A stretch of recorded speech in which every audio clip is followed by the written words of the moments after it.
Bom dia, muito bom dia. Está no ar o Jornal do Boris.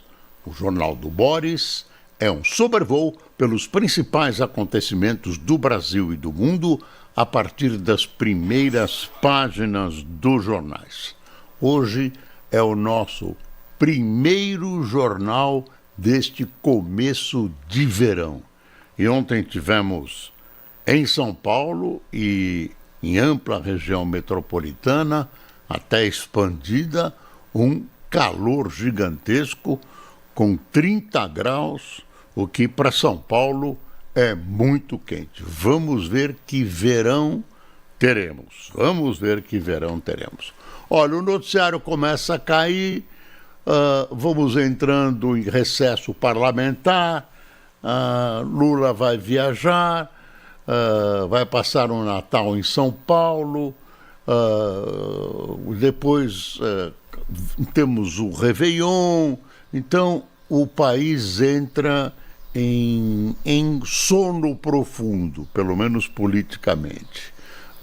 Então o noticiário vai caindo, sobram alguns debates que podem e devem ser levados até nós, e eu capricho para levar até você. Vamos às manchetes dos principais jornais. Está aqui o Estadão. O Estadão botou o Corinthians lá em cima. Corinthians bate o Vasco e leva o tétano da Copa Brasil. Olha, é uma façanha por um clube de futebol como o Corinthians, que não é do Rio de Janeiro, bater um clube carioca em pleno Maracanã. 2-1. Silenciou o Maracanã. Só se ouviam os pingos das lágrimas dos vascaínos. Estou poeta hoje, hein? Aí vem outra coisa para lágrimas. Inadimplência recorde alcança 8 bilhões e 700 milhões de empresas no país. Não, 8,7, 8 milhões e 700 mil empresas no Brasil. Essa mania de pôr vírgula em 8 me levou a esse equívoco.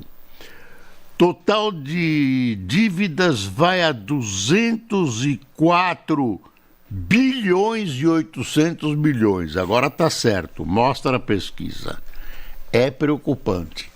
A impressão que muita gente tem e que o governo explora é que a economia vai muito bem, porque se você tirar uma fotografia dos números, eles ainda são bons. Mas se você olhar para frente, olhar para o horizonte, tem nuvens negras na economia brasileira. E também essa questão do desemprego está mais que visto, né? A Veja trouxe há alguns dias, está aqui essa Veja, trouxe há alguns dias uma demonstração, olha aqui, o mito do pleno emprego, né? De que não é assim, não é pleno emprego, tem uma manipulação legal de números, que leva a um conceito de pleno emprego que não existe. Também superamos a fome, tudo não é bem assim. Isso está contrastado pelo ano eleitoral. O ano eleitoral faz milagre, né? Deixa eu ver essa inadimplência recorde. Pesquisa da Serasa mostra que a inadimplência afetou 8 milhões e 700 mil companhias brasileiras em outubro, recorde da série histórica iniciada em março de 2016, totalizando 204 bilhões e 800 milhões em dívidas. Do total de empresas, algum tipo de compromisso vencido e não pago, 54%, do total de empresas com algum tipo de compromisso vendido e não pago, 54,9% eram do setor de serviços, seguindo por comércio, 33% e industrial, 8%. Já o valor médio da dívida ficou em 23.658.074 centavos. Você vê que é uma situação, se eu não disser assustadora, preocupante. É preocupante. O governo vai jogando uma cortina de fumaça eleitoral sobre isso. Vamos ver se essa verdade não aflora antes das eleições. Não é difícil que isso aflore, mas o governo está fazendo tudo, gastando a rodo para sustentar tudo isso. Vamos para outra manchete aqui da Folha de São Paulo. Está aqui: pacote de Lula para 2026 tem 80 bi fora da meta e alta dívida pública. Você vê, você casa as duas manchetes, você consegue ver até que ponto vai a febre, a alta temperatura que acossa a nossa economia. Medidas somam 220 bi em ano eleitoral. Fazenda contesta dados. Parte das medidas previstas pelo governo Lula para 2026, quando o petista deve disputar a reeleição, ficará fora da meta fiscal e representará cerca de 80 bilhões em gastos extras. O cálculo é da consultoria BRCG.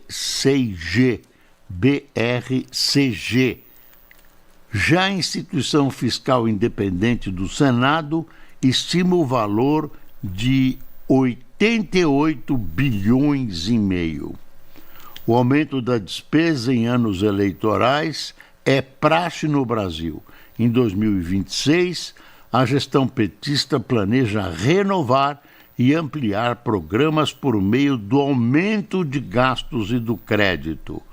O montante fora da meta aumentará a dívida pública, que deve crescer cerca de 10 pontos percentuais sob Lula III, chegando, isso é absurdo e perigoso, chegando a 82,5, 82,5% do PIB. São números, é muito chato, né, a gente começar o jornal com esses números. Mais chato ainda é que eles estão agregados à realidade brasileira. Eles batem nos bolsos de todos nós. Deixa eu ver mais coisas. Maior importação da China derruba preço na 25 de março. Olha aí. Isso já é essa confusão mundial. O aumento da importação de produtos chineses, efeito das tarifas impostas pelos Estados Unidos a Pequim, levou lojas da 25 de março em São Paulo a reduzir os preços. Braceletes vendidos a R$ 80 em 2024, por exemplo, saem R$ 30, 80 por 30. Brasil importou 26,6% mais bijuterias em quilos da China.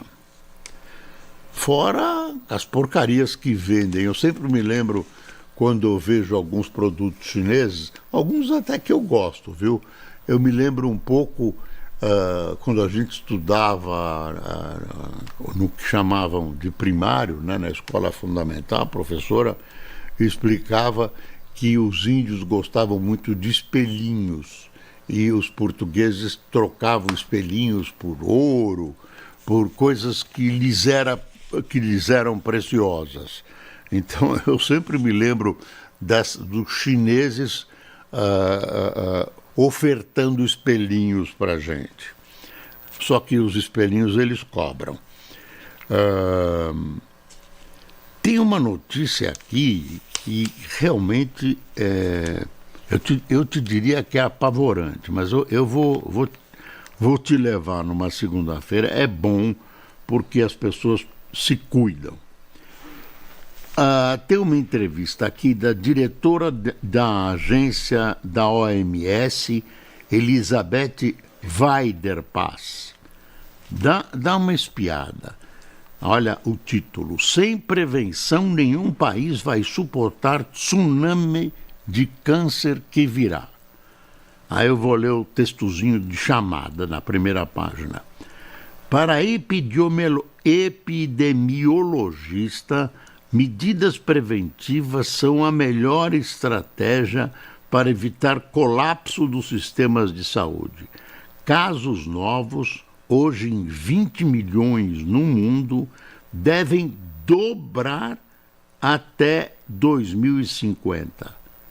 Tabaco é o inimigo número 1, diz a diretora da Agência Internacional de Pesquisa em Câncer.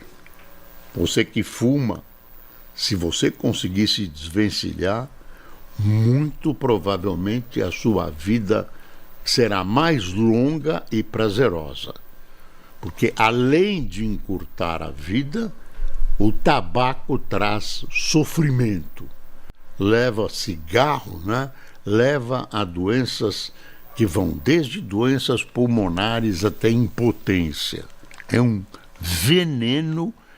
veneno do qual, se você puder, é difícil, eu sei, mas tem que se livrar desse veneno que é o cigarro. E as indústrias continuam vendendo.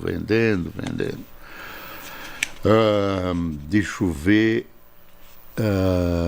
Mulher de Moraes defende no STF gigantes da saúde. Olha, a gente ficou sabendo nesses dias que a mulher do Moraes, que é casada em comunhão de bens com ele, pelo menos é o que se sabe, tem um escritório de advocacia gigantesco que advoga causas do Supremo Tribunal Federal e está ligadíssima à defesa do Banco Master. Vai vendo. Não é estranho isso? Não é ilegal, mas não é ético. E aí aparece essa notícia na Folha de São Paulo. A advogada Viviane Barsi de Moraes, mulher do ministro Alexandre de Moraes, defende grandes grupos de educação e saúde em ações no STF. Dos 31 casos em que ela atuou no Supremo até hoje, 22 começaram a tramitar após a nomeação do marido. Quer dizer, é uma coisa estranhíssima. Eu não sei se vai ter alguma consequência, mas isso bate no Supremo, como o caso do ministro Toffoli, que foi ver a derrota do Palmeiras em Lima, num aviãozinho particular, junto com um advogado do Banco Master, que lhe favoreceria com medidas jurídicas no dia seguinte, né? Aliás, o Palmeiras perdeu esse jogo. Então, são fatos que levam a ideia do ministro Fachin, que está sendo bombardeada no Supremo, de se criar um código de ética. Claro que a gente sabe até onde pode ir mesmo sem um código de ética. Um código será melhor.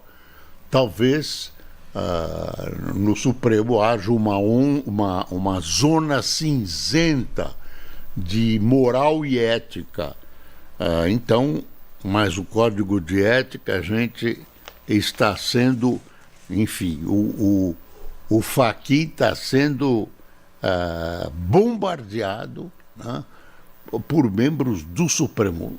Os nomes não vêm à tona, mas há um descontentamento muito grande. E tem outras coisas que vão acontecendo.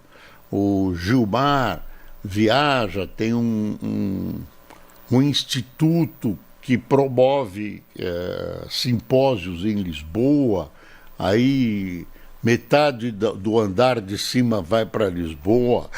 Não pensa que eles vão usufruir, alguns vão usufruir dos conhecimentos que esse simpósio pode trazer. Mas a maioria quer agradar o Gilmar. Então, são coisas que não são ilegais, mas são imorais. Nem tudo que é legal é moral e ético. Então eu acho que o Dr. Fachin tem razão, ele é o presidente do Supremo, tem que zelar pelo Supremo, e é mal que o Supremo vá caindo numa vala ruim, né? Uma vala ruim dentro do conceito popular. Tem que ser visto como uma entidade, claro, justa, correta, e a gente não pode levantar, a gente não pode ter desconfianças que surgem nessas histórias que eu acabo de te contar, que estão na imprensa, não sou eu que inventei, não é nada disso, mas aparece uma coisa nova, muito ruim, né? E que compromete a imagem do nosso Supremo. Tem que separar sempre a instituição Supremo dos seus membros, das atitudes dos seus membros. O Supremo é uma coisa, é uma instituição democrática necessária. Agora, tem que cuidar da imagem do Supremo. Tem que cuidar da imagem, e a responsabilidade é dos 11 membros dessa instituição. Nada mais. Bom, orçamento de 2026 sela retrocesso fiscal sob Lula. É de hoje, né? Editorial de hoje da Folha. Governo e Congresso se entendem para driblar limites para o gasto público. Consolida-se abandono do esforço para conter a dívida pública, que deve subir de 71,7% para mais de 80% do PIB em 4 anos. Olha, pelo amor de Deus, dívida pública que vai passando, parece que é um número e tal, mas ela é um câncer escondido. Chegou um dia que você não tem dinheiro para pagar, enfim, muito ruim. Deixa eu ver aqui o valor. O Estadão, então, o Globo, está aqui o Globo. Imagine, estava esquecendo do Globo. Olha aí, o Globo, despesas do governo crescem 5% acima da inflação. O dobro permitido pelo arcabouço. Gente, o arcabouço morreu, não tem mais arcabouço, tão festejado. O arcabouço vai salvar o Brasil. Que nada. Aumento de exceções à regra fiscal viabilizou avanço de gastos públicos acima do limite. Ano eleitoral colabora muito com isso, e irresponsabilidade também. Prestes a iniciar o último ano do atual mandato, o governo Lula tem crescido anualmente as despesas públicas em média em 5% acima da inflação. O percentual é o dobro do limite do arcabouço fiscal. regra adotada desde 2024, que prevê que os dispêndios devem ter alta real no máximo de 2,5% ao ano. Para analistas, isso é reflexo do aumento de exceções à regra fiscal. Entre as maiores altas estão gastos com precatórios, emendas, Bolsa Família e Fundeb. A Fazenda diz que o objetivo do arcabouço não é congelar gasto e que exceções foram herdadas do governo anterior ou resultados de fatos imprevisíveis. Estamos no terceiro ano de mandato. Vamos entrar no último ano do mandato do presidente Lula e ainda vem com essa história de culpar o governo. A herança maldita. Isso já não gruda mais, gente. E a herança maldita.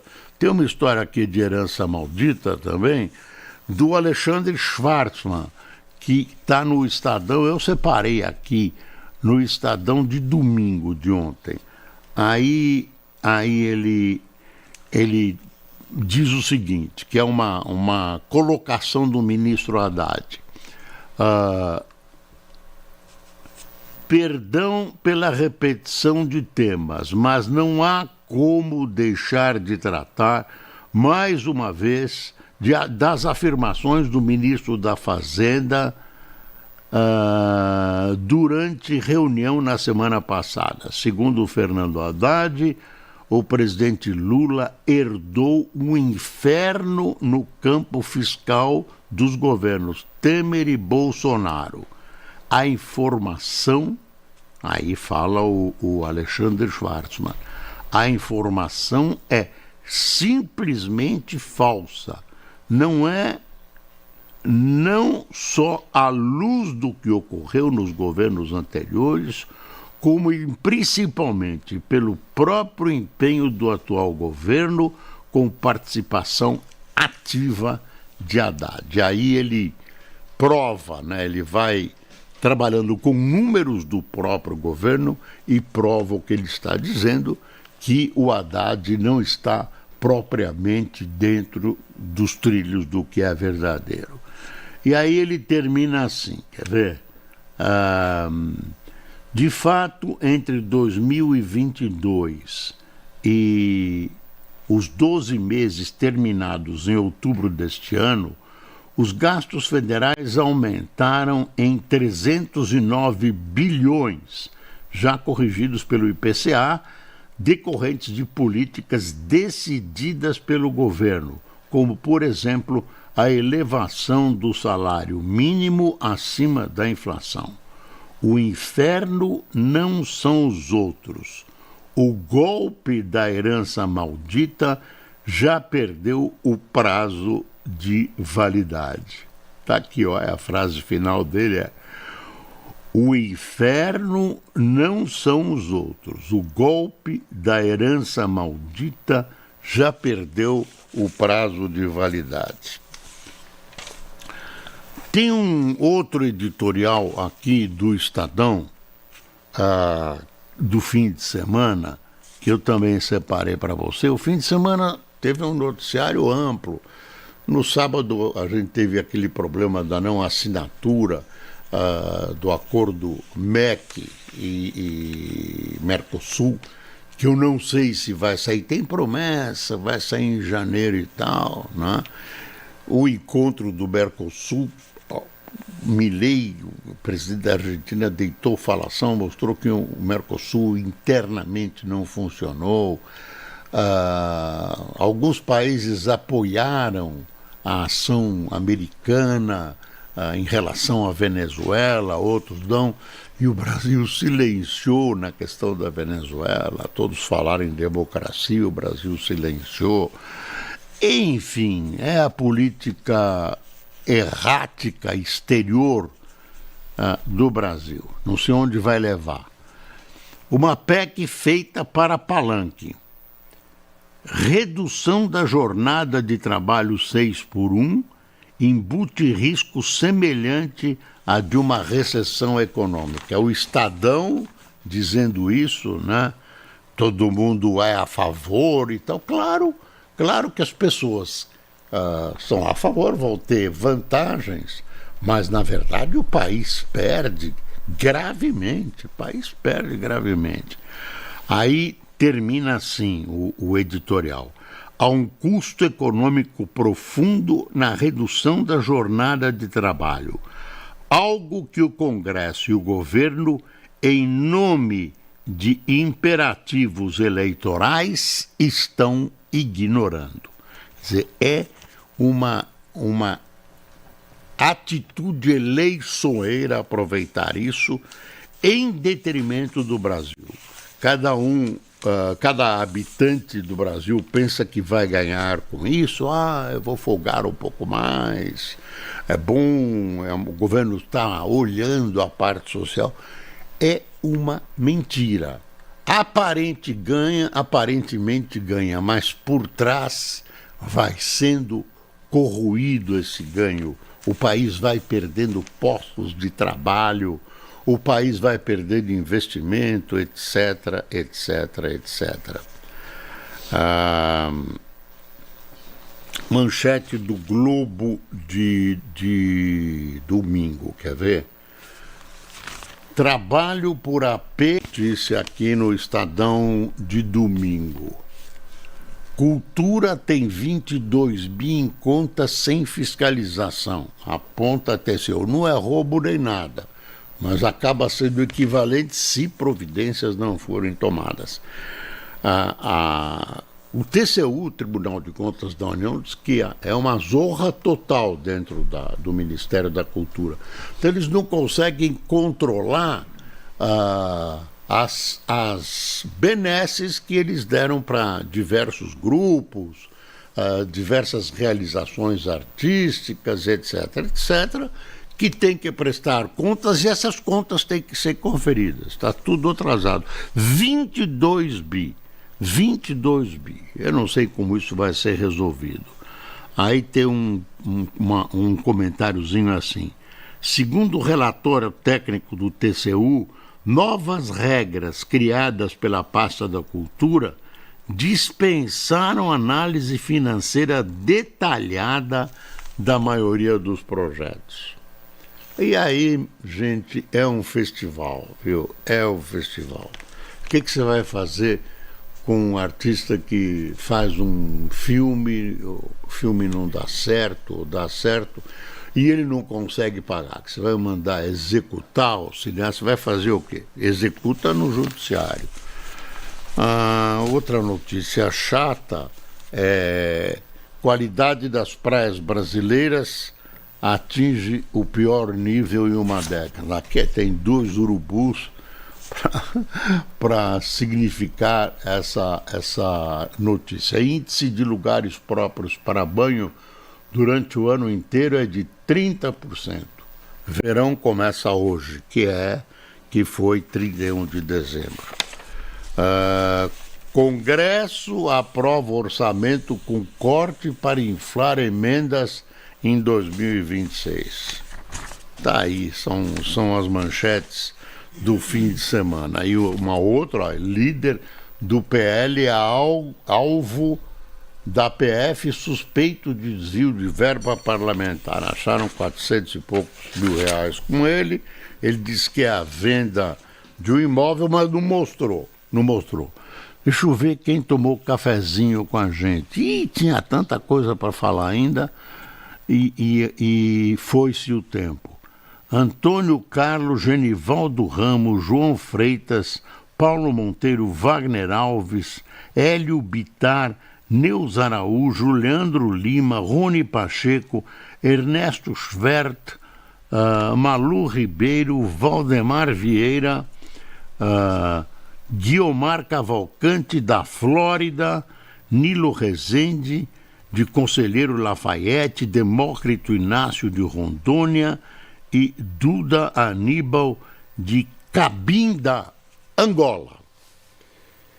Pessoal, muito obrigado por sua atenção. Vamos esperar que este verão nos traga, além de calor e chuva, alguma ventura pessoal e para o Brasil. E pessoal e para o Brasil estão geralmente interligadas. Muito obrigado pela sua atenção, sem se esquecer sempre que é preciso passar o Brasil a limpo. Bom dia.